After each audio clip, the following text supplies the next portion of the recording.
Hello, everyone, and welcome to another episode of the Deadhead Cannabis Show. I'm Larry Mishkin of Mishkin Law in Chicago, joined again today by Rob Hunt of Lene Holdings out in San Diego. And folks, if you're tuning in, you've picked probably one of the best shows you could tune in for.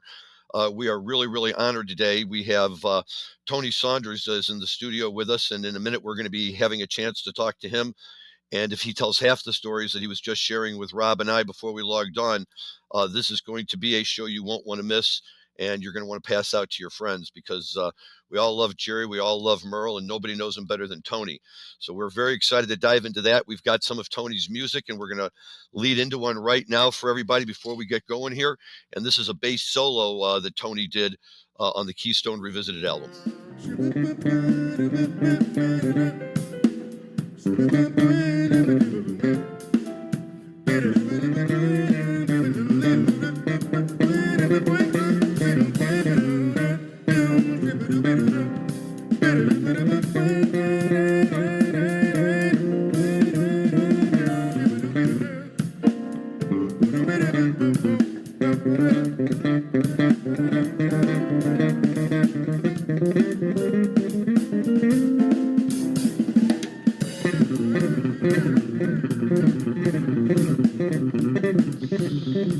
Wow, well, that's great bass. What can I say? This is just wonderful. Rob, how you doing? And what a way to start a show, huh? Yeah, look, I'm so fired up. I'm such a big fan of Tony Saunders' music and such a big fan of all the things that he's accomplished musically over the last, 47 years or so that I've kind of known him since he started playing with the Garcia band back in 1974 or 75 when he first came on my radar. And obviously I was a big fan of his father's music as well. And I can't even tell you how thrilled I am to have him in the studio with us today. So without any further ado, let's dive in. Tony, welcome to the show. Thank you so much for joining us today, man. I'm so psyched to meet you. Yeah, thank you very much for having me. I think that, I've been playing bass now 53 years. And it all started by, my dad would take me to sessions. And at first I played piano. And my dad would take me to sessions when he was on. So when I was in high school, I went to a session. They were doing the soundtrack for Jane Fonda and Donald Sutherland, Clute, for the movie Clute, with Taj Mahal, Sure. Jane Fonda. You know what I'm saying? I met Jane Fonda. I'm like going, dang, she's even finer than I'm just a kid, but I'm going, I know that's a beautiful woman. So I'm not one of those kids who didn't want to be like their parents when they grew up. I'm the kid who wanted to be exactly like my dad when I grew up, because what a lifestyle. I mean, a lot of firsts happened at his shows. Girls, I first noticed girls liking me, at their shows. And, I saw the rock world and I idolized John Conn. And what's really cool is we lived on Page, and my grandparents lived on Page and Ashbury.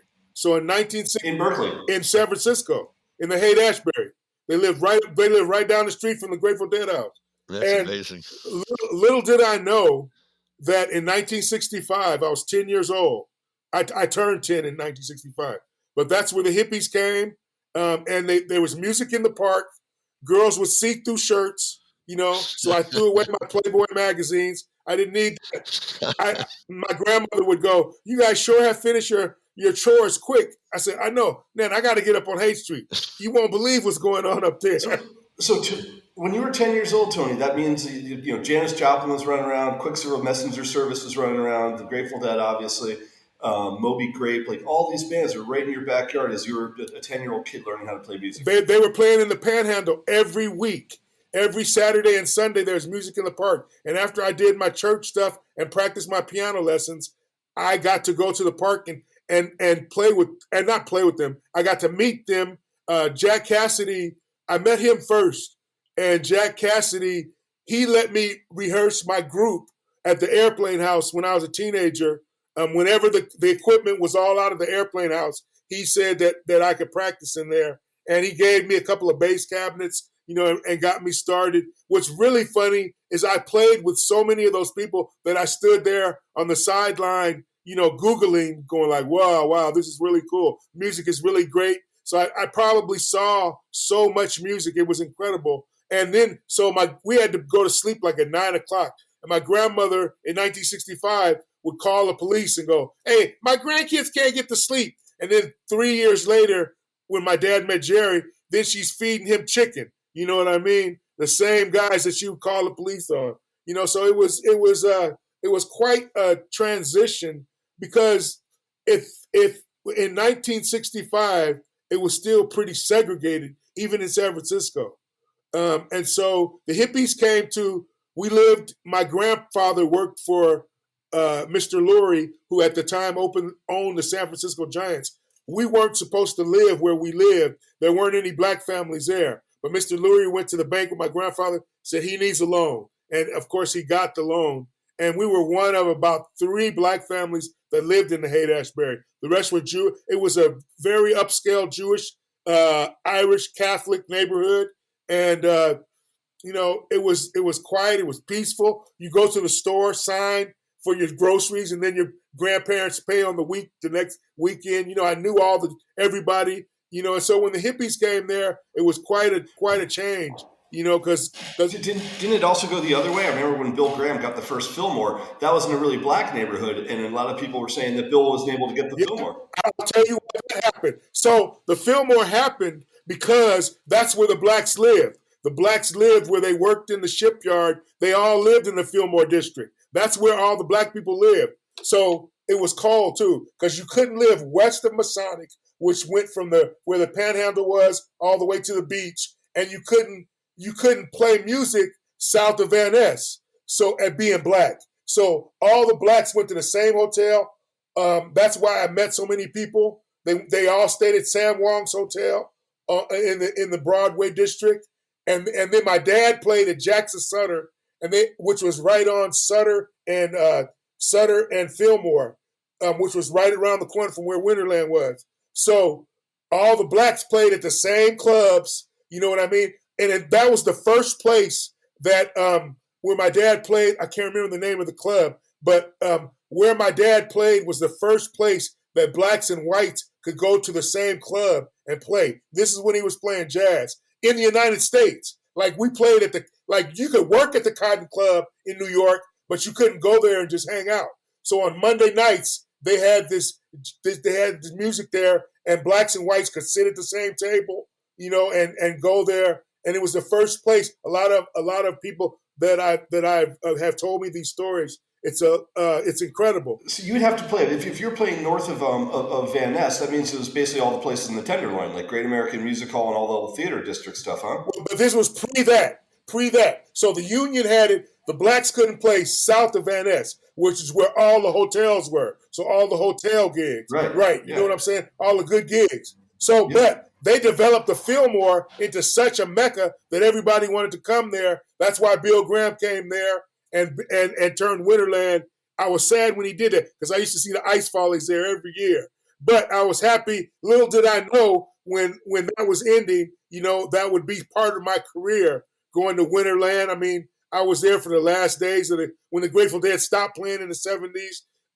And then when the band did the last waltz, I saw Stevie Wonder open for the Rolling Stones. And I knew all the people. They just told me I knew all the security guys. So because I went there with my dad and Jerry, and so so I could get into all these places, and they just said, "Tony, don't drink or get us in trouble." I said, "Oh, I'm cool. I'm cool." Let me ask you. Yes, this is all great, but what was it like growing up?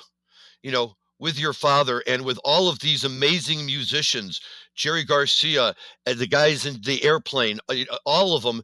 And, and you're a young kid running around the house and they're all there. Tell us about that. Well, I didn't know that they were famous. I had no idea. I mean, my dad's first band, he had Johnny Mathis singing, Wow. And so I remember one time when Dionne Warwick came to our house, and I charged my friends $1 to come look at her. And I go, "Hey, you're that lady that sings, do you know the way to San Jose?" And she said, "Yes." Her husband, Bill Eden, was playing drums with my dad, And Oh man. and at this jazz club. So yes, I knew that it was special because we got to do so many special things. I mean, okay. So when the Philadelphia Warriors moved from Philly to San Francisco, Yep. so my dad met Wilt Chamberlain. So he had a record company with Wilt Chamberlain. So I hung out with Wilt Chamberlain. I cleaned his house for $5 a week. Oh. You know what I mean? And he would like the shortest girls. He would leave his car at our house when he went on the road trips. He had a Bentley. You know what I mean? So he left that at our house. But I would clean up his house every Saturday for $5. And so I did, I knew Wilt was famous because we would go to the Warriors games and we'd go to the Civic Auditorium and watch the Warriors play. And I would play pickup games with my dad. Me and my dad beat Wilt and my brother. I don't know if Wilt let us or whatever. You know what I mean? Yeah. But it was great. I mean, he was a super nice guy.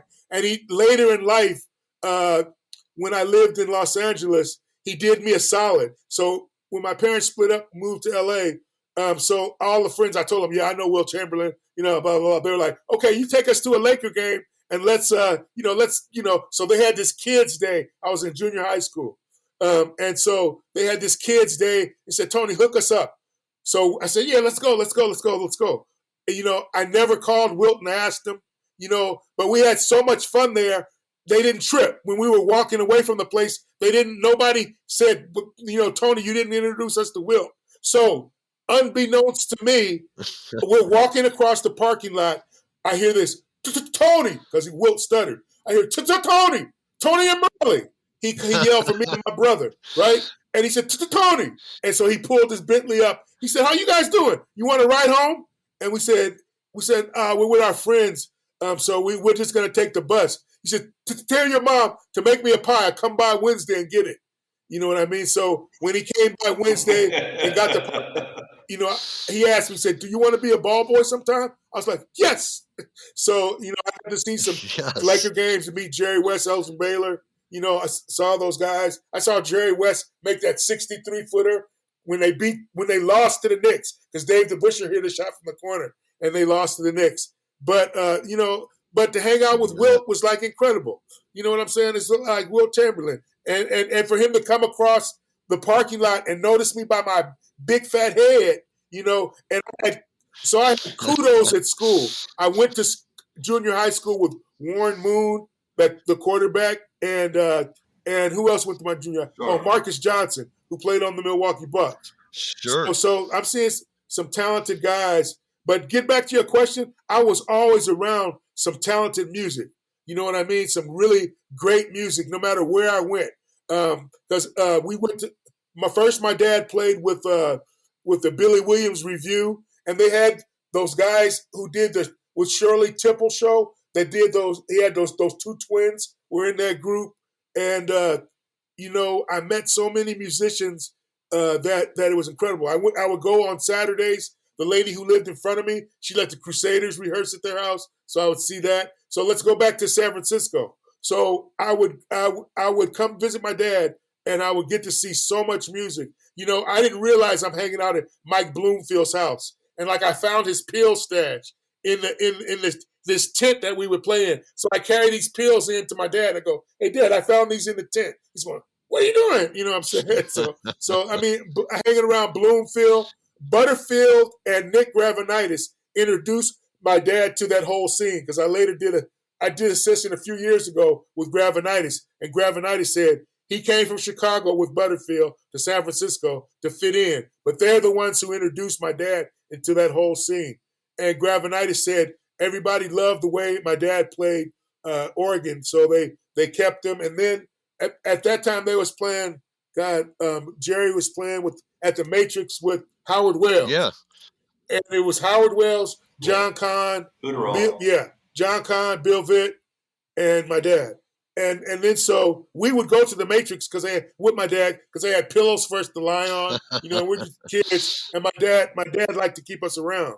And so what was really cool is that when my dad met Jerry, then the business, Bill Vitt told me this, the business got more serious. And so my dad never played in the Jerry Garcia band. That was after, it was called Merl Saunders Right. and Jerry Garcia. Right. Yeah. For those 70 to 73. And I mean, for us, we're these little black kids, listen to Motown, and then all of a sudden we had this other music to listen to. I always thought it was cool because I loved the way John Conn played bass. And I imitated him, and I could play every bass line. But at that point, you were still a keyboard player, weren't you? Like you were still. Yeah, 70 to 73, I was a keyboard player. Yes. And you were getting taught by Herbie Hancock and Sly Stone, huh? Well, I had a show on Sly Stone's. So Sylvester Stewart, Sly, he came to my house to my dad to get advice. You know what I mean? Because his career, he was a disc jockey, and all of a sudden Sly and the Family Stone started getting famous. So he would come to my dad. My dad was like the older guru. It's kind of like I am right now. I'm the free lawyer for everybody. I said, well, Tony, should we do this or should we do that? So my dad would advise Sylvester, and he saw me playing piano. He took an interest in me, and because I had an hour show on his show, and he bought me a B3 for my birthday, my 10th birthday. Oh, and then George Benson came to talk to my dad before he did that record Weekend in L.A. He said, Merl, should I sing? And my dad going, yeah, you sing like an angel. He says, but what are the jazz guys going to think about my playing? I'm a jazz guy. And so he said, my dad said, it's okay. You sing really great and you play really great. Don't worry about it. And within the next couple of months, he did that record Weekend in L.A., which launched his career from making $5,000 or $6,000 a night to playing arenas. And so that kind of stuff was happening to me all the time. So my dad was best friends with Jimmy Smith. Which is insane because Jimmy Smith is one of my all-time favorite piano players. I don't think there's anyone that plays an electric piano better than Jimmy Smith. And Jimmy Smith Trio, for me when I was young, was the thing that completely and totally changed my life as far as jazz. Where I'm like, all right, this is a whole nother level. I moved his organ every time he came to San Francisco. He's also a karate expert. And I'm standing on the corner of 57th and 7th Avenue in New York one day, and he comes, and I feel somebody kick me in my head. And it was Jimmy Smith. He said, I told you to always be on guard. Be ready. You know what I mean? But so I met George Duke when I was really young. The guy who owned the place where he would play at let me go in and sit behind everybody and said, Tony, don't make a peep, but you could watch us. So I saw George Duke play, Al Jarreau. My dad played Jackson Sutter 6 nights a week. Then he had a Sunday jam session that everybody who was in town would come to. Miles, I have pictures with him playing with Miles, Lionel Hampton. It was like a who's who of music people. Chuck Rainey as well, huh? Chuck Rainey was my dad's best friend, yeah, from when he moved to New York. And so Chuck Rainey was at my house, and he showed me how to play the Sanford and Son lick that he played on Sanford and Son. And the first time I saw Chuck Rainey play, he was playing with Quincy Jones. And it was him playing electric, Ray Brown playing the upright. I'm going like, it's like, and I knew who these guys were. But let me go back to when I was still playing keyboards. When my dad would go on the road with Jerry, I took out his truck and his B3 to play little high school gigs. And if he knows now, he'd probably come down from heaven and pop me upside my head. And my grandmother would say, does your dad know you're using the van? I'm going like, yeah. But then it's between us. Let's keep it low. Keep it on the low. He doesn't want me using it that much. In fact, there are people from my high school that come to my gigs now, and they go, Tony, when did you switch to bass? And I go like when I was in the 9th grade, 10th grade, and they'll go like, we didn't know. So when I started picking up my dad would take me to John Conn's house. I'd sit there and learn stuff, and and then I would listen to him play the gigs with him and my dad and Jerry. And I could play because I had the piano in me. I knew what the notes were, right? So after I started getting good, this is maybe 6 months into the thing, John Conn would say, well, why don't you come up and play the last song with Merl and Jerry? So I would come up and play the last song. So this one time we were on the way to a gig, and my dad goes, hey, bring your bass. And I'm going, why I gotta bring my bass? I could just play John Conn's bass. And so Tom Fogerty from Creedence. So okay, back up a little bit too for that. Fogerty voice. The Gollywogs rehearsed at Fantasy Records. When my dad was signed to Fantasy Records, they worked. The Gollywogs worked in the mailroom. the Gollywalks turned into Creedence Clearwater Revival. And I knew them from that. You know what I mean? So when Tom saw I was getting good at bass, he gave me a Fender pre-CBS bass. And so, I went and got that and played my first gig with Dad and Jerry. Steve Peck, Big Steve, he told me about 2 months ago that they were all nervous because they didn't know that I could play. They didn't even, because before Steve gave us $100 to move the organ on so he didn't have to come to San Francisco and pick up my dad's organ, right? And so I was just a roadie. So when my dad said, Tony's going to play, they all was like, huh? And they was all looking, it was like they were looking around the corner, and then they said, okay, here we go. Jerry didn't know I could play. No, Bill Vitt didn't know I could play. John Kahn was away playing with, I forget the name of the group, Brewer and Shipley. Him and Bill Vitt were gone playing with Brewer and Shipley because they had just done a record with them. So they were gone for 2 weeks. So my dad on the way I was driving to play at the end of the beginning, which is about 45 minutes from San Francisco in Cotati, California. Halfway there, he goes, Tony, guess what? John's not there today. You're playing the whole gig. I'm going, what? I'm going like, what? He goes, just stand by my left hand, and then if you don't know the chords, I'll tell you the chords. So it's like, okay. And so I stood by him. And that's 1974, like June of 74, somewhere around there? That was 74, yes. I was 18 years old. And so I got through that gig, but after the first break, Jerry and my dad were like going high-fiving. They was going, Merl, Tony can play really good. We don't have to get subs anymore when John goes. We could just use Tony. And Parrish gave me like an amp, gave me my equipment, and he was really proud that I was good. And he said, but you're not a roadie no more. Now you're a musician. So he cut me off from getting my $100. You know what I'm saying? And I only could get paid from gigs. But, I wasn't mad at it because I just kept getting better and better. And that's all I wanted to do. So playing my first gig, yes, I was nervous. It was, but I remembered every bass line. I didn't add any fills. I know I played everything just like John Kahn, because I hadn't got my own identity yet. And so, it was great. And, girls liked me. I was like, girls didn't like, because before I was always with my dad, never really had, a weekend in high school when girls would go to the parties, they would meet somebody else. They talked to me during the week, but on the weekend I had to go with my dad to gigs, and he was breaking me in, learning how to play bass. So I had no social life on the weekends. But then they found out I could play music, and it was cool. That's why I have a son. My son was born. My son's mother hung out around my dad and Jerry before I did.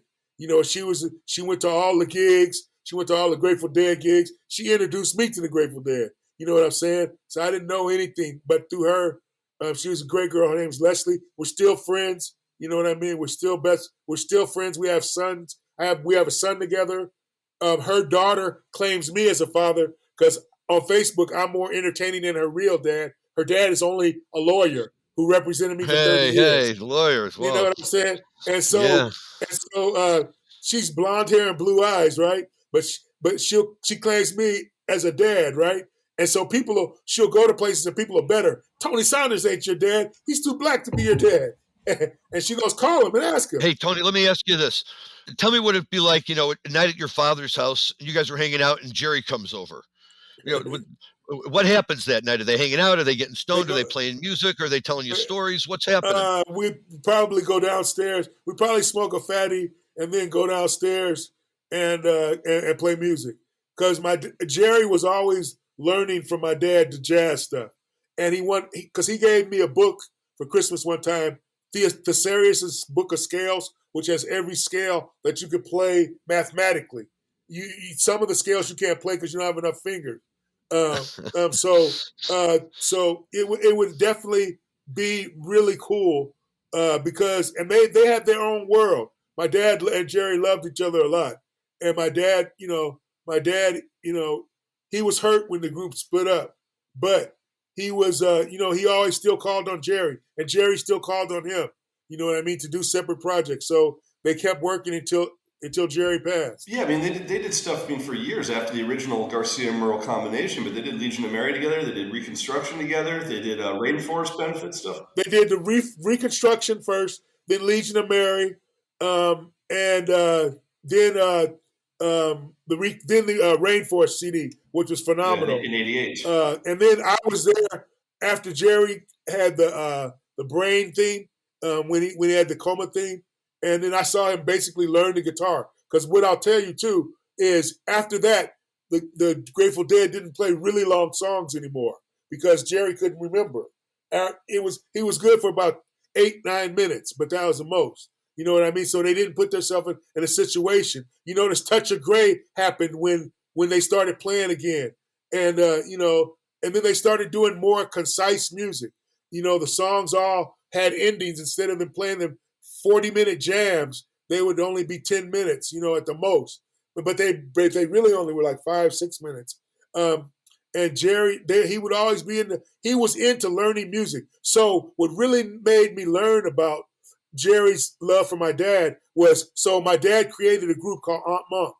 And we would play every Monday night at the Sand Dunes, this club in San Francisco, out by the beach. And Jerry would show up, no Steve Parrish, no, just by himself, because he knew we were playing, carrying his amp in and his guitar.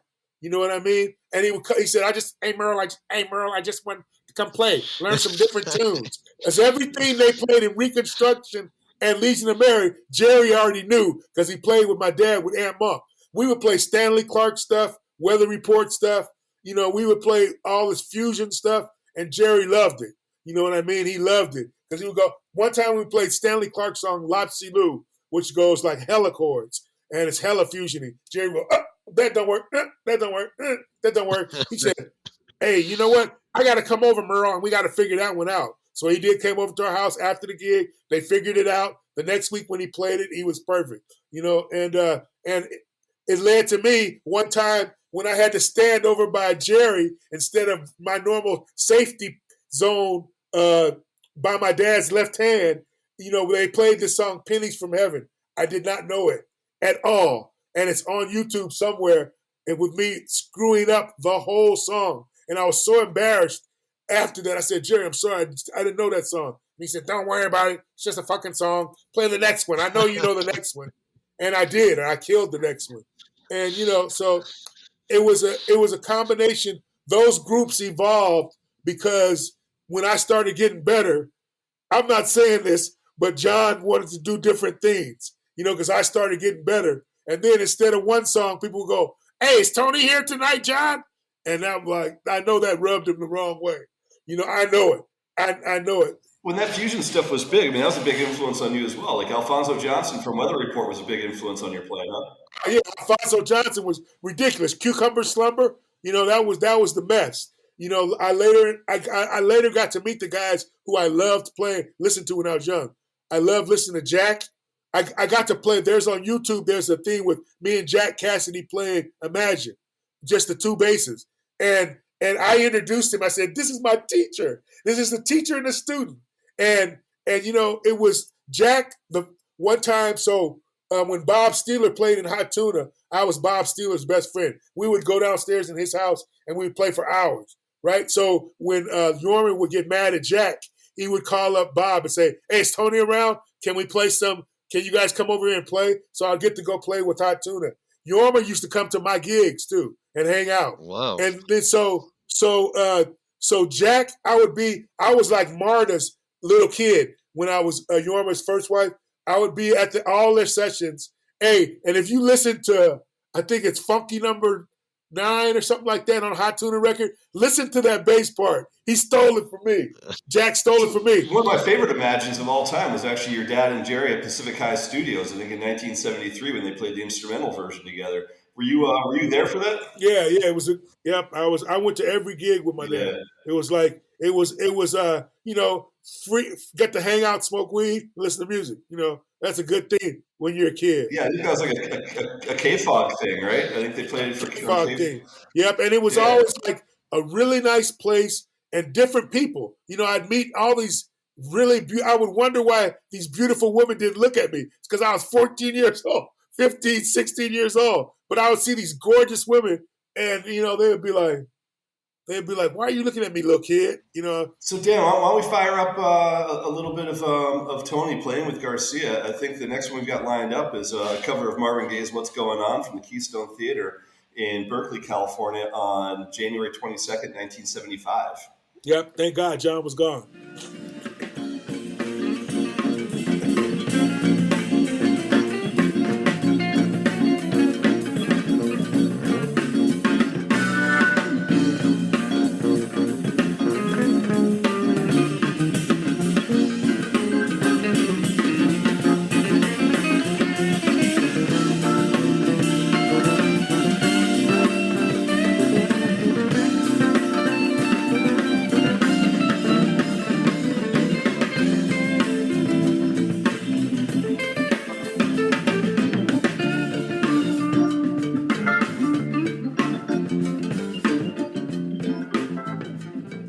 Well, that was cool.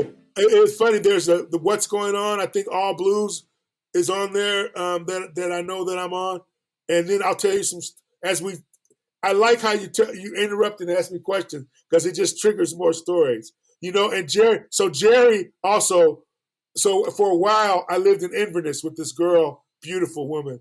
And she walked up to me at the gig and said, "I want to take you home." And I'd never seen a woman that beautiful. Like I was just a baby, but she was 35, and I learned how I wanted to be later in life living with her. But Jerry lived on a couple of ridges over. So I was walking by his car one day, and I saw his camels. So I took a couple of his camels and smoked them. And when we got to the gig, he looked at me and he said, "Tony, why'd you take my cigarettes?" I reached in my pocket and I had a pack. I said, "I'm sorry, man. I was up on the ridge and I saw your car and I took a couple cigarettes. Don't worry, I'm replacing them right now. Here's a couple packs." He said, "Well, thank you. You're so nice for replacing them." So it was good. You just don't realize that, Uncle Jerry was really famous, and that, those people came out to see him every night. And they just, the people, like, they believe he's such an icon. They still come to see people play his music. You know what I mean? And it was, what a guy. What I will say is that what I learned from him is that keep learning music, because that's all he did. I think if he was alive today, he'd be a little bummed at all the copy groups that copy him, because what if he was having a bad night and you think that show was great and you're playing everything from that show that he did? But he was always a learner. He was always thinking about what can I learn to make myself better. And I really appreciated that about him. So one of the things I'm going to say on this is, like, the reason I love Garcia, and I think Larry will say the same thing, is that we learned about so many other musicians that I would have never otherwise known about if it wasn't for Garcia. Like the stuff that you guys were playing and the stuff that, your dad and Jerry were playing, those are all, for the most part, covers of other people that, that I would have never heard of. Like, for instance, like the next song we're going to play that you're on is Expressway. I would have never heard of Kenny Gamble and Leon Huff, and I would have never heard of the Soul Survivors if it wasn't for for Garcia. So the stuff that he turned me on to, not just in in gospel music and not just in like funk that he was doing, but even the Grateful Dead was largely a cover band. Like, sure, I would have discovered Dylan, but I wouldn't have discovered like Howlin' Wolf at such a young age if it wasn't for Garcia. Right. Although every New Year's they have somebody great playing with them, like Wynton Marsalis, the Neville Brothers. You know what I'm saying? Those shows are like epic. And what's really funny now is, like, Bobby's an expert on everything, but he knows his facts. But the thing I'm gonna tell you about him, he knows his facts. He'll go, "Well, Tony, back in 1957, this guy did this," and he knows his facts. Because I played on, Willie Dixon. I played on Willie Dixon's record that his daughter did, and he's going, "Well, Willie Dixon. Bobby told me all the facts about him." You know what I mean? And Little Red Rooster. Yeah. And what a thing to play. What a history to have. You know what I mean? If you listen to Weir's guitar parts in the Grateful Dead from back in the day, they're intricate, because he was like accenting what he felt from Jerry and Phil. And sometimes it's not the easiest stuff. Or the stuff. If you really want to hear some great Bob Weir, listen to when Pigpen was in the Grateful Dead. And listen to what he played opposite Pigpen. It's like some incredible stuff. Those are some of my favorite shows, with Pigpen. And of course, the last night of the Grateful Dead at Winterland, that was incredible. I was there all 3 nights, and it was just incredible. Did you ever get to play bass with Phil Lesh? No, he won't. He won't. In fact, when I was at his club, I want to, and he respects me as a player. And he's going, a Terrapin Station opened, and he was shaking everybody's hand. That was his thing. So he walks down the line, and he goes, wait a minute, Tony? I said, yeah. He says, why did you just come ask me, could you come in? I said, it's cool. I can afford $5. It's cool. And I didn't really want to ask a favor. Maybe I'll ask it for another show, but I didn't need a show. I didn't need a favor. I just wanted to be like everybody else and go in the show. And he goes, then he shakes everybody's hand. He goes inside, gets one of his kids to come out and get me. He says, these kids, they come out, where's Tony Saunders? And these girls are all going, I'm with him. And I'm going, no, you're not. You kicked me. You didn't want to talk to me. You know what I mean? So when I got in there, he goes, Tony, why are you here? You're a jazz guy. Why are you here? I said, I love the way you play. And he goes, for real? I said, yeah, I do. And that was the first interaction that we had about that. I'm still working on him to get to do it in public. I'm still working on it because I've done it with Jack. He's the last one, while he's alive, I want to get to that I haven't played with from the Grateful Dead. I played with everybody else except Pigpen and him. And that would be awesome to me. That would be like it would close my door on that one. But I played with everybody else. So as I said, the next thing we're going to listen to is Expressway to Your Heart, which is one of the most fun, funky songs you guys played in the 1970s. I love the bass line on this tune. I love that there's bow, bow, ba-da, ba, ba-da, bow, right? It's such a fun, playful tune. I got to think as a 17 or 18-year-old kid, you had to love playing that song. Oh, yeah. Yeah, it was like that taught me more music. You know what I mean? Because I knew the R&B stuff. I knew about that because, I grew up listening to it. But now I'm meeting music that crossed over.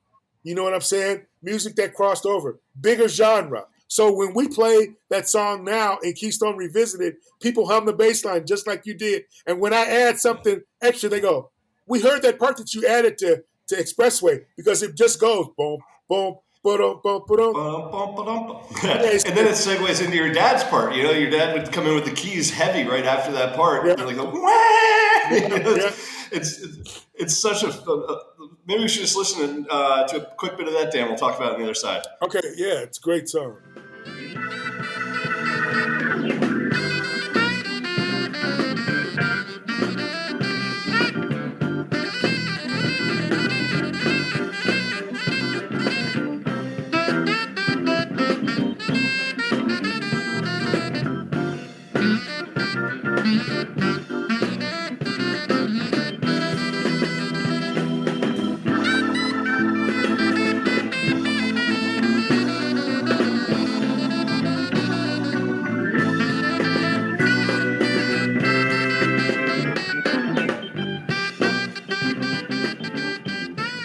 I love what you do on that, Tony. It's so much fun. Obviously, I've heard a handful of people do it, but the only reason I ever knew about that song was because of 1974 through 76 Garcia iterations, whether it was with your dad or whether it was Legion of Mary. Those were the ones that expressed. And they played a song called Motherload. If you could, it's a song called When I Die. It was by Motherload, this group from Canada that my dad and Jerry liked. It was pretty awesome. And it was for me like I have no prejudice whatsoever towards anybody. I am glad that I've been turned on to all this music. You know what I mean? Not that many people would think I'm lying if I said I've been around the Jefferson Airplane, the Grateful Dead, Crosby, Stills and Nash, Sly Stone. They think that I'm like a guy that's like bragging, but I'm not. It was a great thing. And I got to play with Butterfield. Butterfield bought, at the end of one of my dad's tours, he bought me back to Woodstock. I stayed at the barn, and so while I was there, I got to play with John Sebastian, Leon Russell, and his wife, Mary McCreary, Butterfield. I stayed upstairs and I got to watch Max Roach play at the Joyous Lake. You know what I mean? It's like jazz legends. You know, yeah. And then I got to meet Al Grossman. You know what I mean? And then these roadies, this one roadie that I worked with when I was 12 years old lived there. He worked for Butterfield. How does Max Roach get together with Paul Butterfield and John Sebastian? I mean, just Sebastian and Butterfield make sense together, but Max Roach throwing that into the mix. No, Max Roach was playing his own stuff. We were just watching him. But I learned, he taught me, Max Roach showed how the hi-hat could just play a song. And I was going like, wow. He's one of the best jazz trap drummers I've ever seen. Ever. Yeah. Ever. Yeah. Ever. You know what I mean? Amazing. What can you say? Hey, so let me ask you a different question. We talked about a lot of the guys that came before you, but in the Bay Area, there's a lot of bass players that came after you, like Les Claypool and Charlie Hunter would be two that would come to mind. I mean, Charlie sort of being a fusion guy also and doing a lot of stuff with jazz. Did you like? We played at the same. We played Charlie Hunter and I played at the same club, the Paradise Lounge, forever. He would be playing upstairs, I would be playing downstairs, or vice versa. And so I saw him develop that whole thing. And my friend played drums with him. Is that Jay Lane? Yeah. And it was like, Les Claypool was ridiculously. I also, in that same time period, Metallica came, that bass player, Brett, all of a sudden he got real good. It was really funny because the guy in Metallica would play in all of these funk bands, right? And then the next thing I know, Brad Russell, I think is his name. And then I can't remember, that might not be the right name, but anyway, the guy he was the guy in Metallica that played bass. He sang. He was in like a bunch of funk groups, and when I found out he was the pretty boy singing Metallica, I was like, whoa, I couldn't believe it. And just so many. Was it Cliff Burton? Is that right? Yeah. But so, I look at Les Claypool, and I think Les is probably one of the most innovative bass players of all time. But I look at a lot of the stuff that you were doing before he got big, and I look at a lot of the stuff that, when I watch you do bass solos now, and how innovative your bass playing is, and it's not like you said you're a huge devotee of John Kahn, but John Kahn was a very straightforward bass player, and even when he did his solos on Russian Lullaby and his solos on some other tunes, they were very understated. They never really got super super funky the way that your bass playing is. Do you think someone like Les, took a lot from you? Yeah. It was like, but you have to remember, I idolized John Kahn to the T. So I could probably play you Russian Lullaby like note for note. But I had this other crazy side in me that, I saw Jimi Hendrix play when I was a kid. You know what I'm saying? So I want to treat the bass like, I want to treat the bass like a guitar. So that's why you get the funk stuff mixed up, but then I want to be melodic and I want to tell stories. So, I want to try to mix it all in. Playing the stuff that I do now with the smooth jazz stuff, it's cool. But really, I have the most fun playing at Keystone Revisited because we play, all of these tunes and I play solo in that band and I can play whatever now because my dad's not telling me what to do. But it's like, expressing yourself, and that's what I learned the most from all of those guys, from John Kahn, from Jerry, is that they express themselves. I mean, if you listen to Get a Dead song and listen to it through the different periods and listen to what Jerry played. That's what I listen to. And some of the stuff, he plays it different on the different guitars. You know what I mean? Sometimes when he's playing the Travis Bean, listen to that stuff. It's like totally different than anything he's played. Or when he got Tiger, you know what I mean? It's playing. I remember seeing him play those guitars when he first got them, and he was like, he's a bad dude. You know what I mean? And to be surrounded by all of that creativity makes who I am because I'm always reaching for it. You know what I mean? Alphonso Johnson once told me, he said, Tony, everybody has his place. There's only going to be so many virtuosos. There's going to be so many really good people. Then there's going to be some teachers. There's going to be some innovators. He explained to me, and I was like, oh, wow, I never thought that. And then so I teach now. I have some great students, but I love to go out and play. I'll never lose that because my dad toured until he passed away. He was still, I couldn't, in fact, the reason why I didn't play with him, I started out with him in the Rainforest Band, but he was like touring all the time. He never went home. You know what I mean? I was like, dude, I got to go home. And then so, I played with other people and stuff. But that was, what a conniption of musicians that I've been able to come across. So, what other contemporary guys do you love? I mean, like the bass and expression and funk like that. There's like Victor Wooten, someone that you love on bass these days, or who else is out there? Who doesn't? Yeah, of course, yeah. But who's just crushing it right now?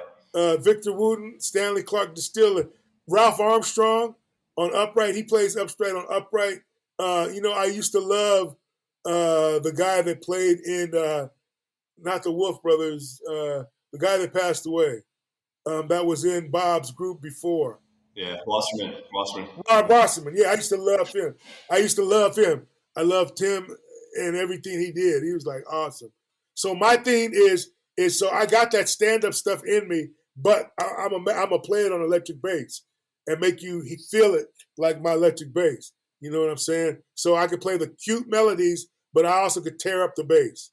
You know what I mean? So don't think that I'll play Purple Haze at a jazz gig, and they won't even know what I'm doing, except for my deadheads who know that, hey, Tony's playing Purple Haze here with his jazz stuff. Nobody knows that he's playing Hendrix stuff. You know what I mean? So I mix all of that stuff in. I really I listen to Les Claypool so that I could get charged up. I listen to Brian Bromberg, who plays electric bass and upright, and he plays guitar and drums. But I listen to him because he's like so good, and his rhythm thing is like he plays paradiddles on the bass, So I'm getting into that, learning how he does that, And I like anybody who's good. I have a guy that I'm working with right now, and he plays bass a little bit like Lesh, and I'm going, that's kind of Leshish, and he's going, I thought I sounded more like Jack Cassidy, and I said, nah, that ain't Jack Cassidy, that's Lesh. But the one thing I want to tell you about Jack hadn't seen me play in about 10 years, and he saw me play at a NAMM show, and a tear came down his face because he says, I can't believe how good you've gotten, Tony. And he walks over to the Gibson booth and gives me one of his signature basses. You know what I mean? And then I'm crying. You know what I'm saying? Oh, yeah. And I'm going, thank you so much, man. It's like, wow, man. Hey, Tony, I love all this music talk, and we're going to get back to it in a minute. But given that this is the Deadhead Cannabis Show, I would be remiss if I didn't ask you to please relate to us the story about how after your father died and you were cleaning up the house and you moved a piece of furniture and there behind it on the floor, you found Jerry Garcia's pipe. Okay. So I didn't find it. My brother did. But so when Jerry came there, after he got out the hospital, he stayed in my brother's room. And, they played every day for about 2 weeks because he really couldn't play. And I was going like, what happened? And he just said my brains got scrambled. And then I forgot. And I was going like, wow. And so, yeah, he found his little, whatever crack pipe or whatever you want to call it. Also, what was really funny is that whole week while he was at my dad's house, a black cat sat on his hood. For real. A black cat sat on the hood of his car. It's like, come on. For real. And my dad was very gentle with him. I know that my dad didn't know that pipe was there or he would have taken it, And plus two, I was working with him and John Kahn when he went on to work the last gigs that he did. I was working on a movie score, and they would go in the back. I could say that they never did anything with me other than pot. Never did anything with me. So they would come out the back, him and John Kahn would say, Tony, so I'm writing this score for this movie. The movie was called Farmer and Chase. And they were going to submit a couple songs to it, and I was doing the music. So I'm working at John's house. They go in the back, they come out, listen, let me hear what you did. And I said, they go, oh, yeah, that sounds great. And then they go back in the back. But John Kahn and as you know, Jerry were like inseparable with everything that they did, unfortunately. Yep. Unfortunately. Yep. They're troublemakers. So when Jerry came out of his coma, it was basically your father and Carlos Santana that really taught him how to play music again, wasn't it? Yeah, I mean, I sat down there with him in my dad's studio and watched him play, and it was like you'd be humbled if you were there that day. You know what I mean? You'd be humbled. Was your father really patient with him at that time? Because all the stories I've read is that my dad was always patient, and Jerry gave him. There's something on the internet when Jerry talks about that he'd always make time to play with my dad. When we did the Twilight Zone episode, Phil Lesh gave me the job to play bass because he only played on the opening theme and the closing theme, but he didn't have the time to come there every day to do the TV show, and we did it for 2.5 years. Jerry would come on Thursday. Me, Bob, and Brent were there every day with my dad, and that's how I got into sushi because Bob would order sushi every day, and I started liking it after a while. Hey, what was Brent like? Brent was super nice. We were like kids, we were like two kids because we would like be joking around and stuff. We would be like the kids, like messing with stuff on Front Street. You know what I mean? Until my dad needed us, and then he'd go, hey, where are you? But and there's a couple of Hate Street things where Brent's playing my dad's B3 and my dad's playing synthesizers. And if he didn't like him a lot, he wouldn't be playing the B3. You know what I mean? So sure. Brent was a nice, super nice guy. Great keyboard guy too. And I love the way he sang too. He was cool. He was cool. With me and him, we're like friends. We were like, we go, hey, did you see that girl like in the third row last night, Tony? Well, here she is. So he was the keyboard player when I started seeing the Dead in '82. So I missed all the earlier guys, right? And Brent, and I loved Brent, but it was like, boy, I wish I could have seen Pigpen. But then 10 years later, my younger brothers are going and they're hearing Vince, and we wish we could have heard Brent, right? So everybody always wishes. And I loved Vince Welnick too. I thought he did a great job. He did do great. I got to play with Vince too. I was in one of his solo bands, and then he passed away like right before we were getting ready to do this major tour. So is that Missing Man formation? Yeah. I would go up to his house and we played for hours, man. And he was cool, man. He could play. And so that was around the time when Bruce Hornsby would be around too, and Bruce Hornsby would play a lot too with them. And Vince was that structured where he played like he could do like the Hornsby stuff, and he had songs that were kind of like that Hornsby vibe, he had songs like that. It was I always liked to fit in with the different things, and luckily I did. Let me ask you a strange question, and that, how did your dad feel about Melvin Seals? Were they friends? Were they I knew Melvin Seals from when I was 16. So I used to play sessions for Melvin Seals when he had a 4-track, right? And so we were always going on. I was always going on the road, and then Melvin would go like, "Oh, wow, I wish I could do that and go on the road." Then he got the gig with Elvin Bishop, and then he played with Dolly Parton, played with a bunch of people. And Melvin was a good gospel guy. Still is a good gospel guy. Yeah. He's still one of my favorite B3 players. And it's like him with a B3 and a Leslie, it's no better. Yeah. But he's more of a gospel guy. He's not really a jazz guy. He's not really a jazz player. He's not really a jazz guy. He can't. He's a church organist. He's a church organist. And if you listen to him play, and I love him dearly, don't get me wrong, but it's different when you got a gospel guy playing this music. They're gonna stay pretty conformed to parts. And sometimes when we play someplace that JGB has just played, they'll say, "Hey, you guys don't play the same show every night." Because sometimes we see Melvin play the same show. I said, you know what? I haven't seen Melvin since, because we're working all the time. I haven't seen him in a long time. But, I know he's a great player. He's a great producer. He had a gospel record company called Secret Records. And I would play on all the records. It was great. I remember when he met his wife, and he would always want to be wild. So when they had a new convection of Jerry Garcia, after Reconstruction, they did Maria Mulder, because of her with John Kahn. She suggested Melvin because they wanted to go a different direction. And there was no animosity between your father when Jerry decided to go that direction instead of working with Merl still? I mean, he was still. It was funny. They would be rehearsing on the other side of Front Street, and we'd be on the other side doing a Twilight Zone. I'm sure that my dad wanted to still be playing with Jerry because he loved him that much. Yeah. You know what I mean? Yeah. He loved him that much. But, my dad rolled with the punches, and because at first they used the guy from the Stones. What was his name? Nicky Hopkins. Nicky Hopkins. First they used Nicky Hopkins, and my dad was kind of bummed about that. But then, when Jerry came and played with him away, he knew that Jerry still wanted to play with him. You know what I'm saying? So they did enough other stuff that he was cool. And I was really proud of my dad when he had his first sellout. I was with him. It was in Rochester, New York. And, all of the Deadheads came out to see him, and it was great. It was great. It was great. And, it was great. So I'm sure that the animosity wore off. You know what I mean? My dad and Melvin did a tour. They did. You know okay. I mean? That's great. Yeah, so it wasn't never any talked about animosity. Knowing both people, my dad was a jazz guy. Melvin's a gospel guy. Melvin, I played more church stuff with Melvin. I played on tons of records for him for church people.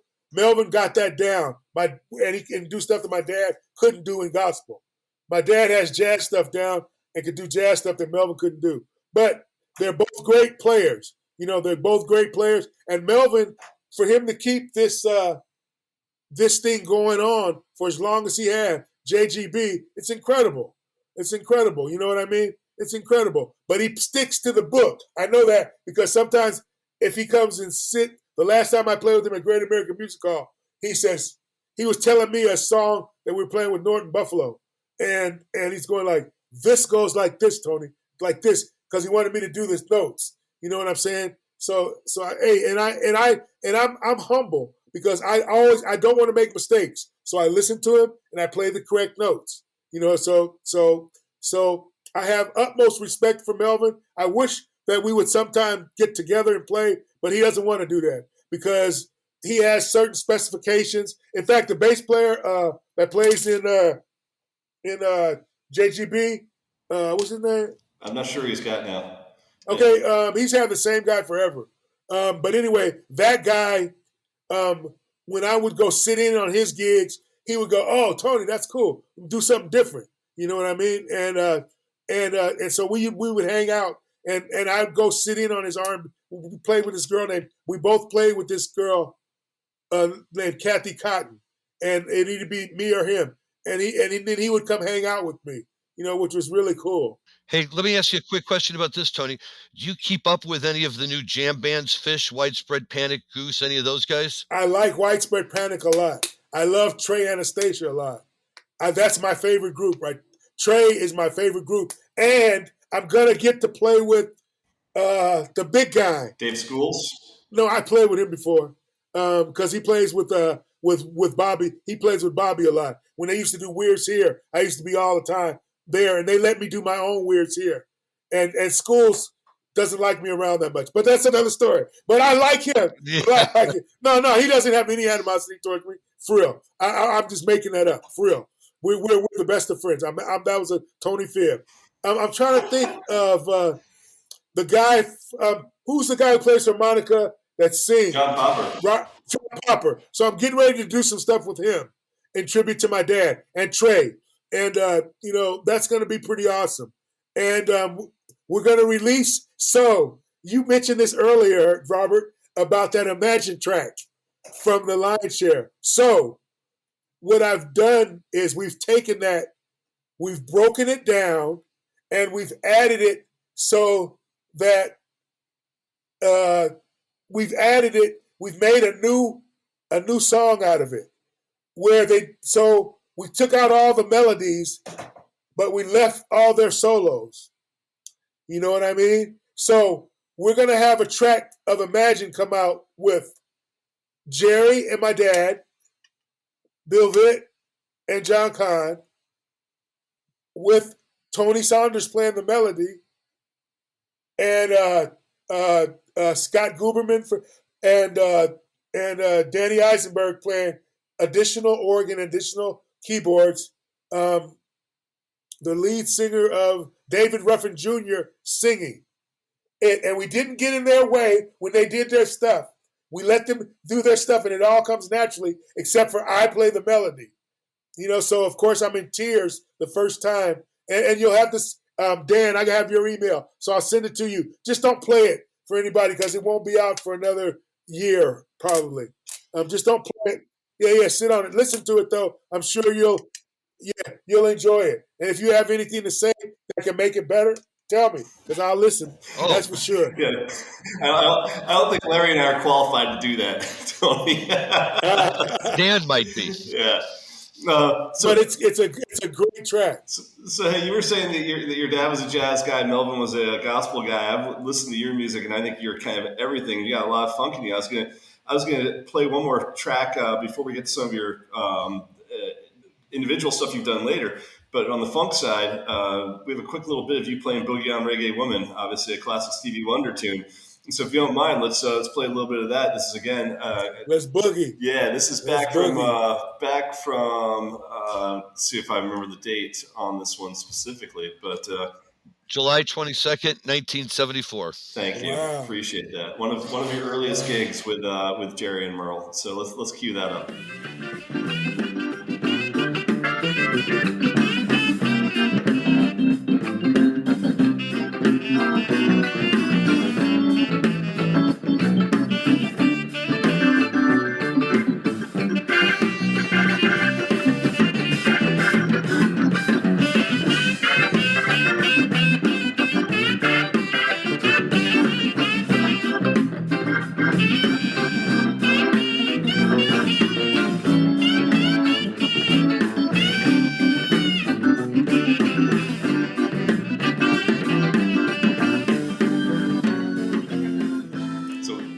To me is one of those classic songs that so many people have covered. Obviously, Fish has made it really popular and introduced it to a whole new wave of youngsters out there. Fish does it really good.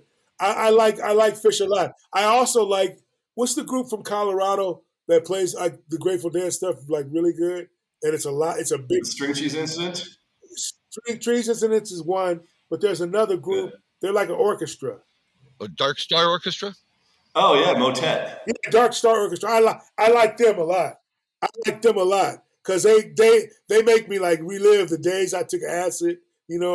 I sit there and go like, wow. I remember I took acid that day and went to Stinson Beach and watched the water melt down the side of the mountain. It was really pretty awesome. I used to live right next door to Rob Eaton from Dark Star. Their bass player, Rob Eaton, was lived right down the street from me in Colorado for years. Yeah, those guys are great guys, man. They're what nice they do is such a unique thing. Oh my God, it's so good. It's so good. And I'm glad that the Bobby sometimes plays with them and sits in. And I don't know if Phil's played with them, but I know Bobby has. I've seen videos of Bobby playing with them, and they're just like really good. String Cheese Incident is like impeccable. So I'm doing something right now with a girl that plays cello and a girl that plays upright and violin. That's going to be on my next album that I'm working on right now. And it's going to have cello, acoustic bass, violin, and me playing electric. And it's going to be just a great song. What label are you on now? I'm on Baja TSR Records. Cool. And those guys are treating you well? They're giving you all the freedom you want to just create? Yeah. They want me to make hit singles, though. I'm going, hit singles. I'm going like, but wait a minute. I said, so. Who do you think I am, my father? I got. Merl did not hit singles. I got. I've had like 3 or 4 hits. I've had 3 or 4 smashes. I'm cool with that. But you know what, though? To just say that, to say, hey, I need you to write me a hit. But when they signed me, I was number 2 to their guy who's number 1 for a whole year. And so they signed me because of that. So don't forget that. You know what I'm saying? And we don't pick the song that's going to be a hit. I said, my most played song, we didn't predict that. We didn't pick that as a single. So it's like, anyway, but that's a whole nother hour. So how do people find you and where your upcoming tours are? Do you want to plug a website? Do you want to plug anything else that you're doing right now? TonySaunders.com. There we go. And please come to TonySaunders.com and you could get a hold of me. My phone number's even on there. If you want to talk to me, you can call me because I need to gig. You know what I'm saying? So, I'm not that elusive or not that famous where I have an agent. I have a couple of agents. But, if you want to talk to me, this guy called me up from New York. He wanted to hire me to work on this movie, right? And he called me like at 9 a.m, right? He says, hello, I want to speak to Tony Saunders. I said, this is Tony Saunders. He says, no, the one that plays bass. I said, no, this is him. He says, why are you answering your phone? Why don't you have somebody do that? I said, well, Right. the budget isn't in the budget yet. When I do get that, then you won't be able to talk to me. I've had it the other way, Tony. I've had it the other way where I had Bernie Worrell call me one time, and I got on the phone, and I was like, before Bernie passed, and he's like, it's Bernie Worrell. I'm like, bullshit. Who is this really? He's like, no, man, it's Bernie Worrell. I want to know if you want to manage a tour of mine coming up. And I had the same thing with Stephen Perkins from Jane's Addiction, where both times I'm like, there's, no, seriously, who is this really? Like, which one of my friends is fucking with me right now? But it's so funny. Right. So, like, for you, it's the other side. You're like, no, this is really me. For me, it's always like, no, this can't be you. And so Mick Fleetwood called me up one time. He says, hey, Mike, this is Mick. I'm going like, Mick who? He says, Mick Fleetwood. I'm going like, no way. I said, hold on for a second. And I put the phone down. I was like, fucking A, Mick Fleetwood. You know what I'm saying?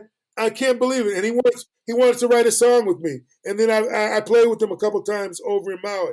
It's like, wow. When these people call you, like when I got to play with David Crosby, that was incredible. I didn't even know a song that Crosby, Stills, and Nash did. I didn't know a song. He's going like, don't you know, Wooden Ships? Right. Come on, Teach Your Children had Garcia in the beginning of it. Garcia does the lead pedal steel on that.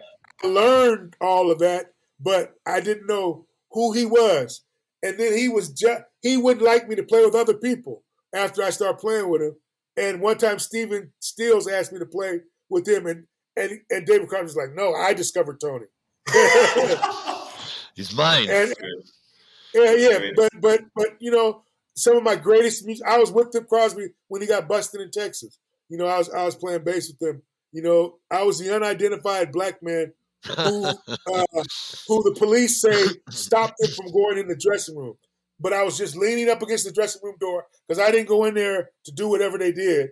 I didn't go in there, right? And so I'm leaning against the door, half asleep. Cop hits me in my chest, and I punched him back because I didn't know I was asleep. And so I was asleep, and I hit him. If you get hit here in the chest and you're asleep, you're going to punch back. So in the next day in the paper, it was like it said an unidentified black man tried to stop a police officer from going in to arrest David.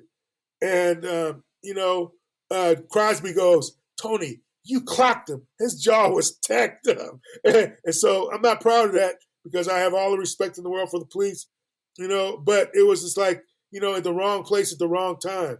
But David Crosby, I learned how to do a lot of music from him, and I learned how to fit in. The drummer that played with us at that time was Jay David, and he was the drummer in Dr. Hook.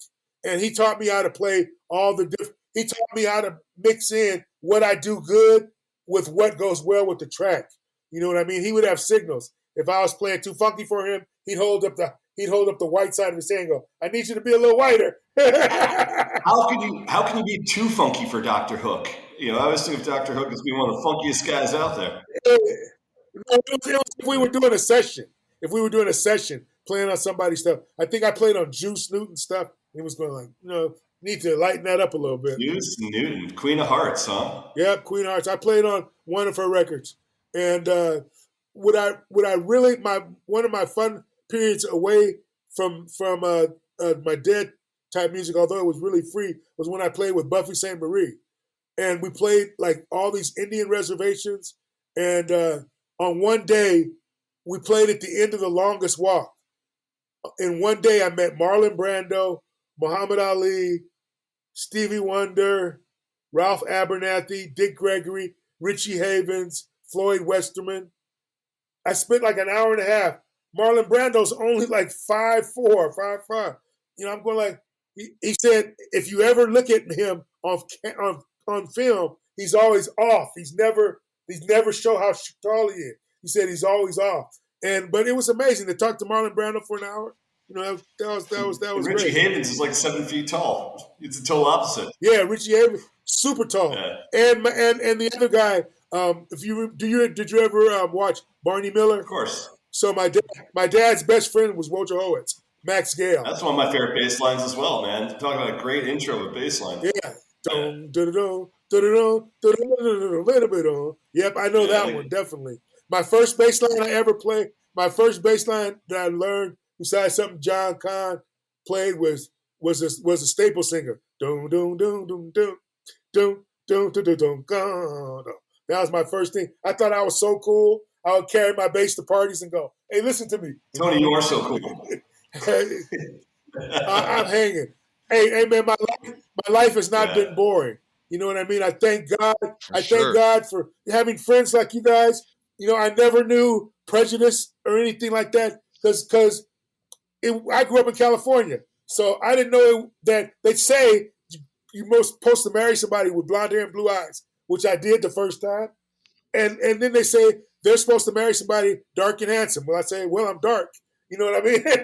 So, 1 out of 2 ain't bad. 1 out of 2 ain't bad. And so I didn't know till I was in Oklahoma one day that there was prejudice, and it was just, I didn't know about that. You know what I'm saying? But hey, you know what I'm saying? We're born out of love. We're born out of making love. So so I'm into the love thing, and I'm always trying to. I say that at my gigs, and I just want to share love. My dad just shared love with me. I mean, he could have not taken me under his wing and taught me music and just let me be out there, but he didn't. You know what I'm saying? But because of that, I mean, I've got to play with Dave Liebman, Pee Wee Ellis. You know what I mean? I've got to play with some of these guys that are super good. And just I grew. So my cousin played drums with Stanley Turntine, Sonny Rollins. These guys would be at my aunt's house on Sunday eating chicken when they played at the Keystone, So, it's like, wow. Vince Guaraldi. I love Vince Guaraldi because he was on Fantasy. The Peanuts stuff, that's what I had. That's what I had. So Peanuts was made at Fantasy Studios. So I had all of the cartoons of Charlie Brown, Vince Guaraldi. I was there for when he recorded live at Grace Cathedral. Tony, I had one of the best nights of my life one night up in Humboldt County, high as can be on Molly, listening to Vince Guaraldi, just like with the whole house lit up, and just realizing just how insanely amazing that music is. And obviously, like substances, I'm sure helped, but just the music by itself, I only thought about it as like kids' cartoon music. Yeah. And here I am in my late 20s, and all of a sudden hearing it in a whole new light and taking on an absolutely new appreciation for just how brilliant that guy was. So it's Hey, he was brilliant, man. He was brilliant. That stuff fit into the cartoons, and it was made for everybody. Yeah. You know what I mean? It was everybody. Everybody liked that music. Just like everybody likes the Grateful Dead. You go to a Grateful Dead show, you see so many generations. You know what I mean? And even the kids. You know why I like it, Tony? Because I can go to the Grateful Dead show still, and I'm not even close to being the oldest guy in the joint. Yeah, I can go there too. And it's like that thing. I love that group and the incarnations that are happening now. It's like, you see so many people. And I like it that the young kids who are, growing up with ear pods on, they're starting to know like shows, and they're like going, oh yeah. I like 68. My kids listen to all of it. Yeah.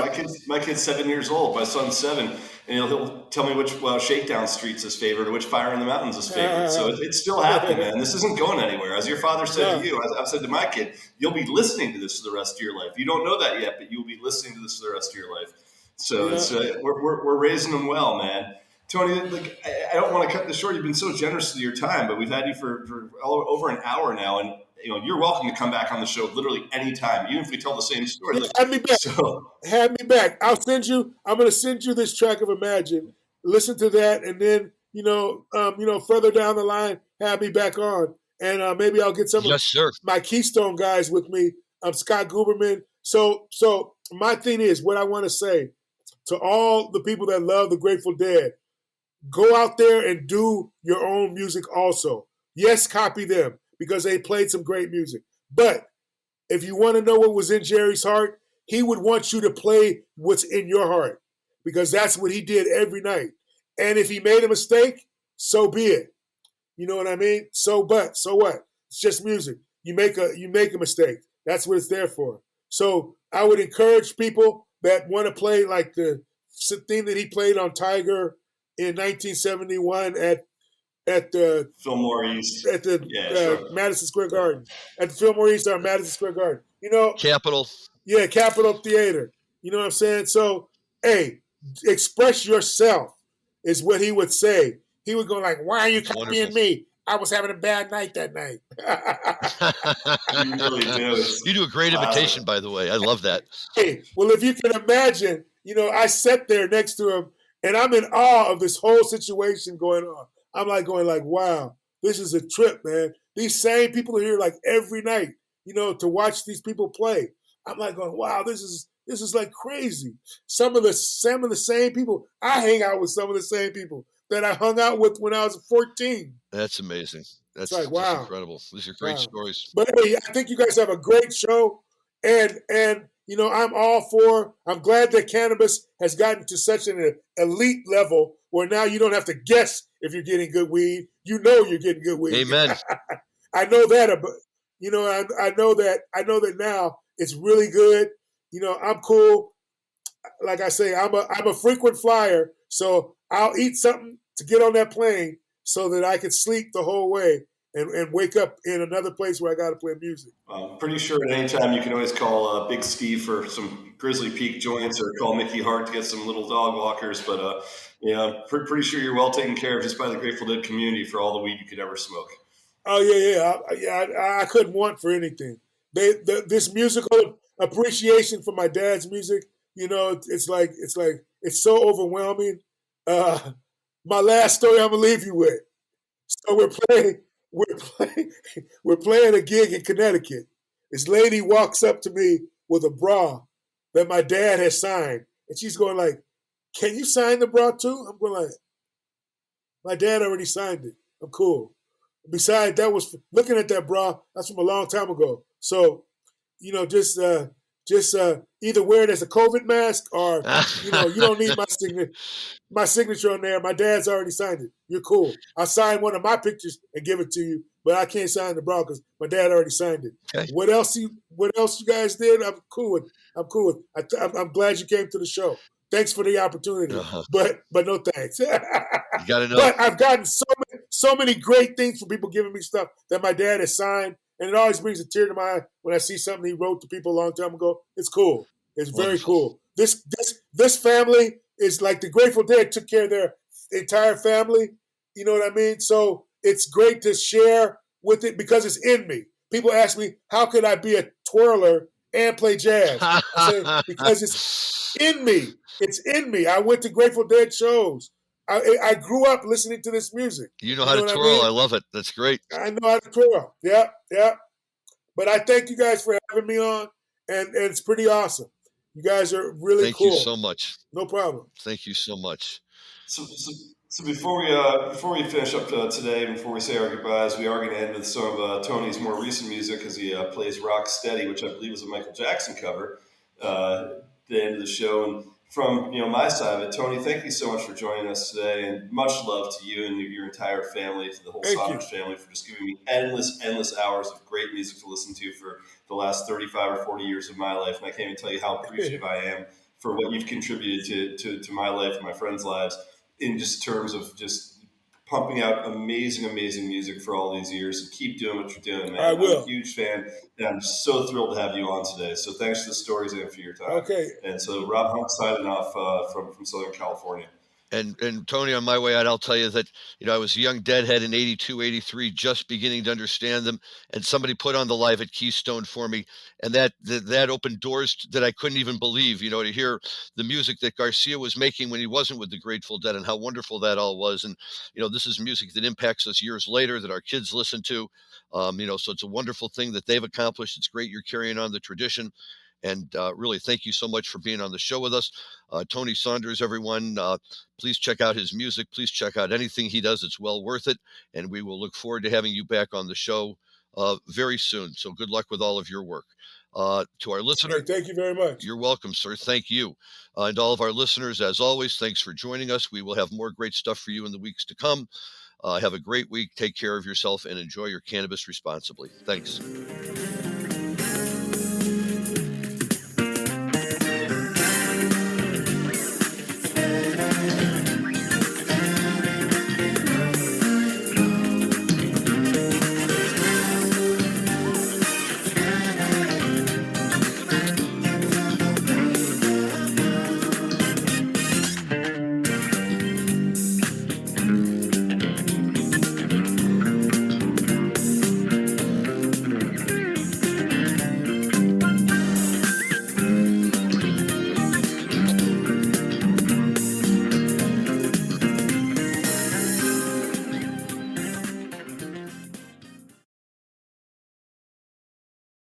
Thanks for listening to today's show.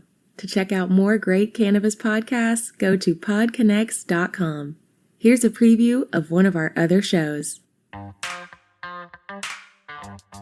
Hey guys, Montel here, inviting you to check out my podcast, Let's Be Blunt with Montel, where we have candid conversations about everything cannabis. We have over 250 episodes in our library, and a new show drops every single Thursday.